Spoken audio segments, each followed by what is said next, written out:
मैं तीन चीजें बोलना चाहता हूं। पहली चीज बोलने नहीं दे रहे हैं। मोदी जी घबराए हुए हैं।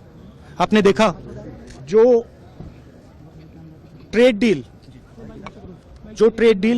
4 महीने से रुकी हुई थी 4 महीने से कुछ बदला नहीं। किसी ना किसी कारण, जो मैं जानता हूं नरेंद्र मोदी जानते हैं। नरेंद्र मोदी जी ने कल शाम उस डील को साइन कर दिया। नरेंद्र मोदी जी पर प्रेशर है, भयंकर प्रेशर है। और नरेंद्र मोदी जी का जो इमेज का गुब्बारा है, जो हजारों करोड़ रुपए लेकर बनाया गया था, वो फूट सकता है। इशू ये नारावाने की स्टेटमेंट नहीं है, ये साइड शो है, और वो भी जानते हैं, मैं भी जानता हूं। मेन बात यह है कि हमारे प्रधानमंत्री को कॉम्प्रोमाइज कर दिया गया है। किसने किया है, कैसे किया है,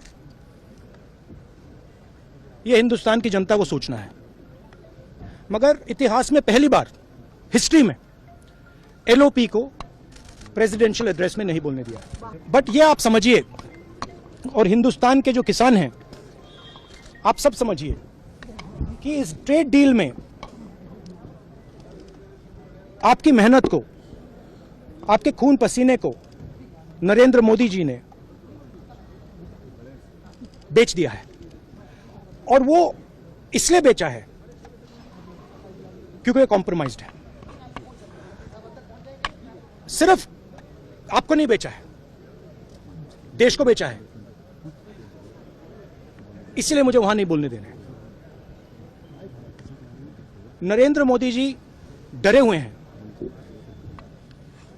क्योंकि जिन लोगों ने उनकी इमेज बनाई है, वो अब उस इमेज को फोड़ने लगे हैं। एक अदानी जी पर केस है यूनाइटेड स्टेट्स में। वो अदानी जी को टारगेट नहीं कर रहा है, वो नरेंद्र मोदी के फाइनेंशियल स्ट्रक्चर को टारगेट कर रहा है। एक वो है। दूसरा है एप्स्टाइन फाइल्स। एप्स्टाइन फाइल्स में अभी और माल है, वो अभी रिलीज नहीं हुआ है। इसीलिए इस दबाव में आकर एप्स्टाइन फाइल्स में जो है, जो पूरा देश जानना चाहता है, मगर अभी अमेरिका ने रिलीज नहीं किया है। और दूसरा जो अदानी जी पर केस है, जो एक्चुअली मोदी जी पर केस है, क्योंकि वो बीजेपी का फाइनेंशियल स्ट्रक्चर है, मोदी जी का फाइनेंशियल स्ट्रक्चर है। तो ये दो प्रेशर पॉइंट्स हैं। और आप ये बात समझ लो, देश ये समझ ले कि प्रधानमंत्री कॉम्प्रोमाइज्ड है।